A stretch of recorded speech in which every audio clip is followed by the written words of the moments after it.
மேகலாக்கா வாங்க வித்யா.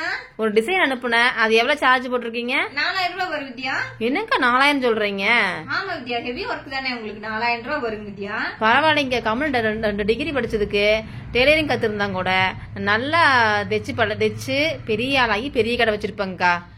4 நாளா இந்த ரீல்ஸ் ஓடிட்டு தான் இருக்குது சோசியல் மீடியால, நானும் பாக்குறேன். என்ன டெய்லரிங்னா அவ்வளவு ஈஸின்னு நினைச்சுக்கிட்டீங்களா, இல்ல 4000 முழுசும் எங்களுக்குன்னு தான் நினைச்சுக்கிட்டீங்களா? அப்புறம் எப்படிங்க தைப்பீங்க? ஈஸியா தான் தைக்கிறீங்க. முதல்ல உங்ககிட்ட ஒரு 100 டிசைனை காமிக்கணும். அதுல 10 டிசைன்ல நீங்க ஒரு பிளவுஸ்ல கொண்டு வர சொல்லுவீங்க. அதையும் மண்டையை உடைச்சிட்டு சரின்னு சொல்லிட்டு அந்த பிளவுஸ வாங்கி நாங்க கடையில இப்படி இப்படின்னு அப்படியே கல்ல ஒட்டி வச்சு கொண்டு வந்து தச்சு கொடுத்துறேன்னு நினைச்சுக்கிட்டீங்களா? பின்ன என்னங்க பண்றீங்க? அந்த டிசைனை முதல்ல மார்க் பண்ணணும். அதுக்கப்புறம் நம்ம ஒர்க்கர்ஸ் கிட்ட கொடுத்து காட்ல ஃபிட் பண்ணி ஒர்க் போட சொல்லணும். அதை கொண்டு வந்து திருப்பி கட்டிங் பண்ணணும், திருப்பி தைக்க சொல்லணும். தைக்கும் போது ஊசி உடையாம பார்த்து தைக்கணும். ஒரு ஊசி உடைஞ்சா கூட மிஷின்ல டேமேஜ் ஆயிரும். இதுல பாத்தீங்கன்னா ஒர்க்கர்ஸ தங்க வச்சிருந்தோம் அப்படின்னா அவங்க தூங்குறதுக்கு சாப்பிடுறதுக்கு எல்லாத்தையும் நாம ரெடி பண்ணி கொடுக்கணும். மாஸ்டர் காலையில வரும்போது நல்ல மூட்ல வராரா, இல்ல அவரு எதுவும் டென்ஷனா இருக்கிறாரா, வீட்டுல எதுவும் சண்டை போட்டுட்டு வராரா அப்படிங்கறதையெல்லாம் பாக்கணும்.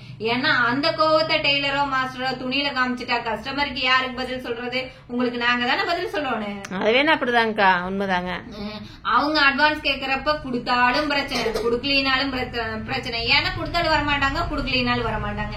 இதை எல்லாத்தையும் நாங்க பார்த்து கஷ்டப்பட்டு ஒரு பிளவுஸ ரெடி பண்ணணும். அப்படி ஒரு பிளவுஸ ரெடி பண்ணா நீங்க போட்டு பாத்துட்டு அதுலயும் குறை சொல்லாம இருக்க மாட்டீங்க, உண்டா இல்லையா? கண்டிப்பாங்க, அது கரெக்டா தானே சொல்ல மாட்டோம், கரெக்டா சொல்லதாங்க செய்வோம். அதுலயும் ஏதாவது ஒரு சின்ன குறையாவது சொல்லுவீங்க, அப்பதானே கொஞ்சம் காசு குறைக்கலாம் இல்லையா? ஆமாங்கக்கா, அது உண்மைதாங்க. அப்படியெல்லாம் இல்லைங்க, கரெக்டா இருக்கணும்லங்கக்கா. 4000 கொடுத்து தைக்கிறோம், அப்ப கரெக்டா இருக்கணும்ல பிளவுஸ். அப்புறம் சரி ஓகே அப்படின்னு சொல்லி உங்களுக்கு சொல்ல வச்சா நம்பீங்க.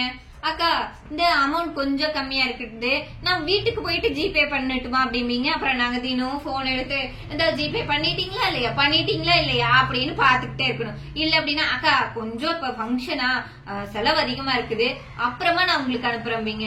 1000 செலவு அங்க எல்லாம் பண்ணுவீங்க. அதெல்லாம் ஓகே. டெய்லர்ட்டு எப்பவுமே கடன் சொல்லுவீங்க, உண்டா இல்லையா? அத டெய்லி உங்ககிட்ட தான் தைச்சிட்டு இருக்கிறோம். நீங்க உங்ககிட்ட தைச்சிட்டு இருக்க ரெகுலர் கஸ்டமர் காட்டிக்கிட்டா உங்ககிட்ட நாங்க கடன் சொல்லிட்டு போறோம்.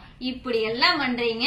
அப்படியே இந்த 4000த்துல நாங்க டெய்லருக்கு கொடுக்கணும், கட்டிங் மாஸ்டருக்கு கொடுக்கணும், கடை வாடகை, கரண்ட் பில்லு, ஒர்க் ஆரி ஒர்க் போடுறவங்களுக்கு அவங்களுக்கு, இத்தனையும் போக மிச்சமாகிற அமௌண்ட் தான் எங்களுக்கு. ஆனா நீங்க என்ன சொல்றீங்க, ஜாலியா உட்காந்துக்கிட்டு சம்பாதிக்கிறீங்க. உங்களுக்கு என்னங்கக்கா 4000 சம்பாதிக்கிறீங்க, ஒரு பிளவுஸ்க்கு 5000 வாங்குறீங்க. இனிமேல் யாராவது சொல்லிட்டீங்க இந்த மாதிரி ஜாலியா சம்பாதிக்கிறேன்னு, நான் டென்ஷன் ஆயிருவேன். ஏன்னா எந்த வேலையா இருந்தாலும் கஷ்டம் தாங்க, இந்த வேலையும் கஷ்டம் தான். ஆனா இந்த வேலையை லவ் பண்ணி செஞ்சோம்னா ஈஸி தான். Thank you friends.